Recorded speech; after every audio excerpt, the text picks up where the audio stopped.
사랑하는 은혜와 진리 정록의 교회 여러분, 어젯밤도 평안하셨습니까? 오늘도 우리의 상황이 어떠하든지 바로 그 자리에서 주를 기쁘시게 하는 삶을 살아가는 저와 여러분이 되시기를 주님의 이름으로 축원합니다. 오늘 새벽에 만나 본문은 고린도전서 8장 1절에서 13절입니다.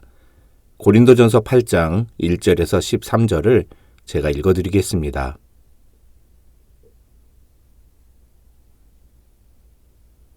우상의 제물에 대하여는 우리가 다 지식이 있는 줄을 아나 지식은 교만하게 하며 사랑은 덕을 세우나니 만일 누구든지 무엇을 아는 줄로 생각하면 아직도 마땅히 알 것을 알지 못하는 것이요 또 누구든지 하나님을 사랑하면 그 사람은 하나님도 알아주시느니라. 그러므로 우상의 제물을 먹는 일에 대하여는 우리가 우상은 세상에 아무것도 아니며 또한 하나님은 한 분밖에 없는 줄 아노라.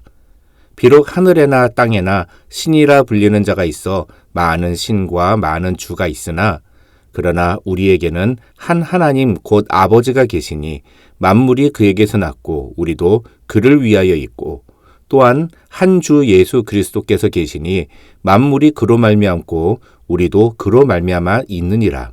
그러나 이 지식은 모든 사람에게 있는 것은 아니므로 어떤 이들은 지금까지 우상에 대한 습관이 있어 우상의 제물로 알고 먹는 거로 그들의 양심이 약하여지고 더러워지느니라. 음식은 우리를 하나님 앞에 내세우지 못하나니 우리가 먹지 않는다고 해서 더 못 사는 것도 아니고 먹는다고 해서 더 잘 사는 것도 아니니라. 그런즉 너희의 자유가 믿음이 약한 자들에게 걸려 넘어지게 하는 것이 되지 않도록 조심하라. 지식 있는 내가 우상의 집에 앉아 먹는 것을 누구든지 보면 그 믿음이 약한 자들의 양심이 담력을 얻어 우상의 제물을 먹게 되지 않겠느냐. 그러면 네 지식으로 그 믿음이 약한 자가 멸망하나니 그는 그리스도께서 위하여 죽으신 형제라. 이같이 너희가 형제에게 죄를 지어 그 약한 양심을 상하게 하는 것이 곧 그리스도에게 죄를 짓는 것이니라. 그러므로 만일 음식이 내 형제를 실족하게 한다면 나는 영원히 고기를 먹지 아니하여 내 형제를 실족하지 않게 하리라.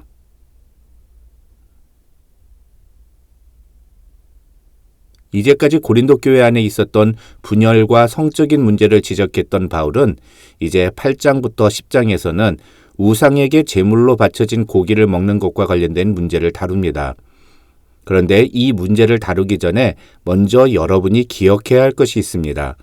바울이 고린도 교회 안에 일어난 이런 분열과 성적인 문제를 다루는 모습을 되짚어보면 바울은 사실 그 문제 자체를 다루기보다는 그 문제 속에 숨어있는 근본적인 문제를 더 중요하게 다루고 있다는 것을 알아야 한다는 것입니다.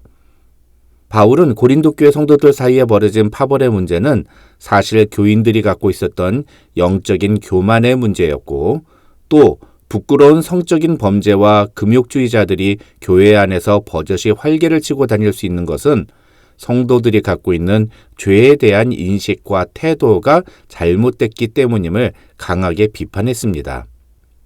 이제 8장부터 10장에서 다루게 될 우상에게 바쳐진 제물을 먹는 문제도 마찬가지입니다. 어떻게 보면 사실은 이 문제는 우상숭배라는 아주 무서운 죄와 연결이 되는 문제입니다.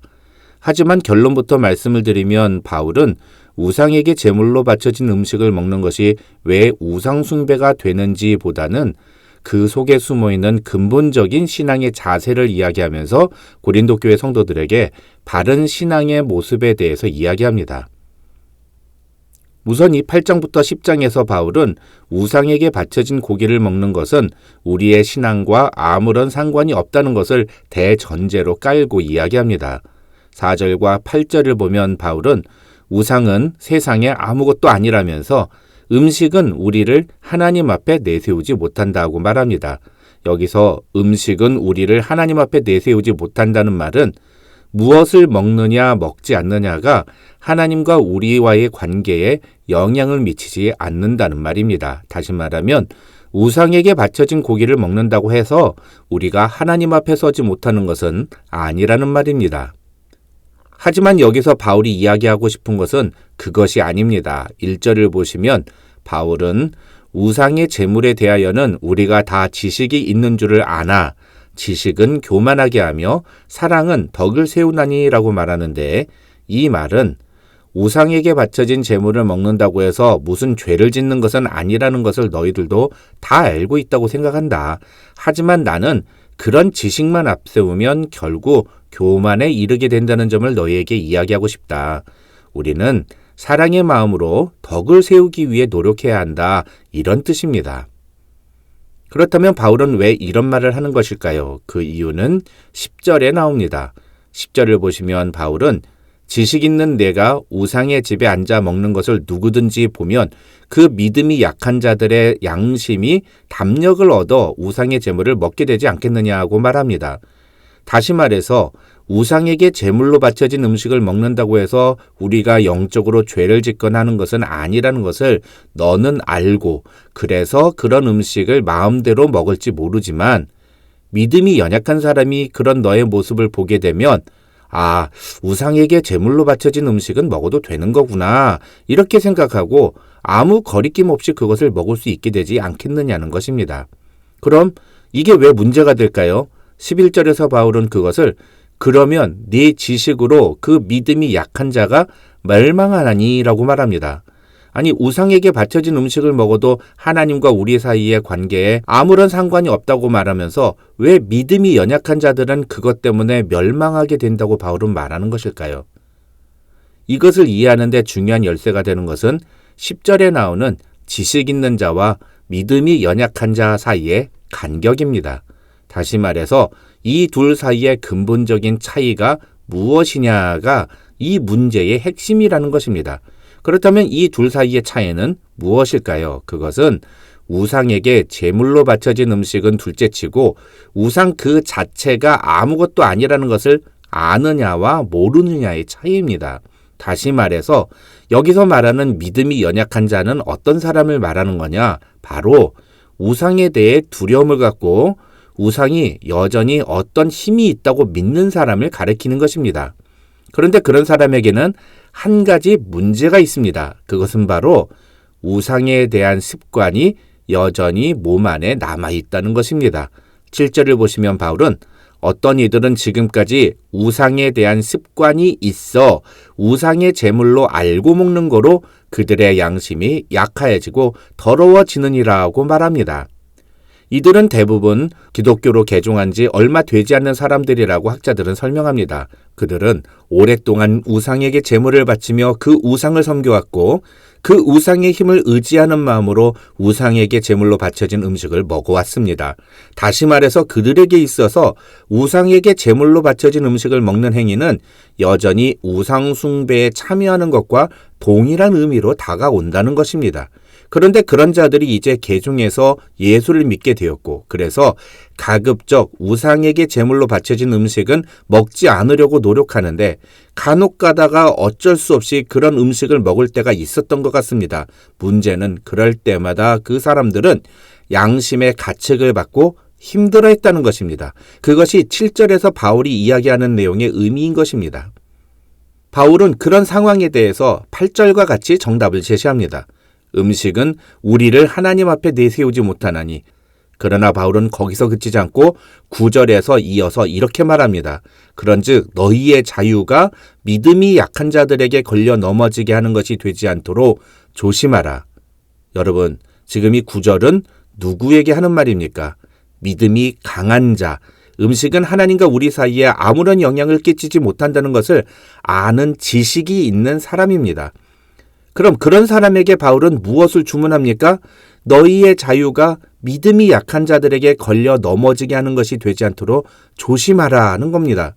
왜 이런 말을 할까요? 10절, 지식 있는 내가 우상의 집에 앉아 먹는 것을 보면 그 믿음이 약한 자들의 양심이 담력을 얻어 우상의 제물을 먹게 되지 않겠느냐 하는 겁니다.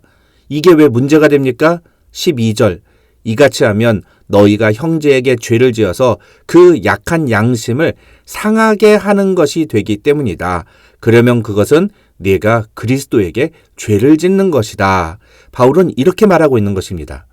그러면 왜 이런 일이 믿음이 약한 자의 양심을 상하게 만드는 것일까요? 그건 믿음이 약한 자가 10절과 같은 경험을 통해서 이제는 더 이상 우상에게 바쳐진 음식을 먹으면 안 된다는 생각을 아예 하지도 않게 되기 때문입니다. 다시 말해서 우상 숭배가 죄라는 생각 자체가 없어지게 되는 것입니다. 우상은 아무것도 아니라는 생각과 우상 숭배는 죄가 아니라는 것은 아예 다른 문제입니다. 우상은 아무것도 아니라고 생각하는 사람은 우상 숭배의 습관을 따르지 않습니다. 그러나 우상 숭배가 죄가 아니라고 생각하는 사람은 우상 숭배의 행위를 무비판적으로 따라합니다. 한국식으로 말하면 예수를 믿는다고 하면서도 여전히 이사갈 때 손 없는 날을 따지거나 결혼할 때 사주를 본다거나 돌아가신 가족을 생각하며 추도 예배를 드린다고 하면서 꼭 12시에 예배를 드려야만 한다고, 그래야 부모님의 영이 예배 드리는 자리에 함께 하신다고, 이런 이야기를 하는 사람들이 있습니다. 이것은 여전히 우상 숭배의 습관을 버리지 못하는 오늘 본문에서 말하는 믿음이 연약한 자들의 모습인 것입니다. 오늘 본문에서 바울이 말하는 것은 지식이 있는 믿음이 강한 사람은 장난으로라도 이런 행동을 하면 안 된다는 것입니다. 왜냐하면 믿음이 약한 사람이 그런 우리의 모습을 보면 그것이 얼마나 잘못된 것인지, 얼마나 심각한 문제인지를 모르고 계속 그 행위를 하게 되기 때문이라는 것입니다. 공동체 안에서 신앙인은 신앙의 본질에 해당되는 문제만 아니라면 자기가 얼마든지 자유롭게 행동할 수 있습니다. 그러나 그럼에도 불구하고 올바른 신앙인이라면 자신의 행동이 다른 사람에게 어떤 영향을 미칠지를 생각하고, 그래서 자신의 행동이 다른 사람의 신앙에 안 좋은 영향을 미칠 수 있다고 생각되면 그것을 하지 않을 수도 있어야 한다. 바울은 오늘 이것을 이야기하고 있는 겁니다. 그래서 13절을 보시면 바울 자신도 만일 음식이 내 형제를 실족하게 한다면 나는 영원히 고기를 먹지 아니하여 내 형제를 실족하지 않게 하리라고 고백합니다. 이 정도의 지체의식을 가지고 있어야 진정한 신앙생활을 하는 사람이라고 할 수 있고, 우리를 그리스도의 몸된 교회, 한 몸된 지체라고 말할 수 있다는 것입니다.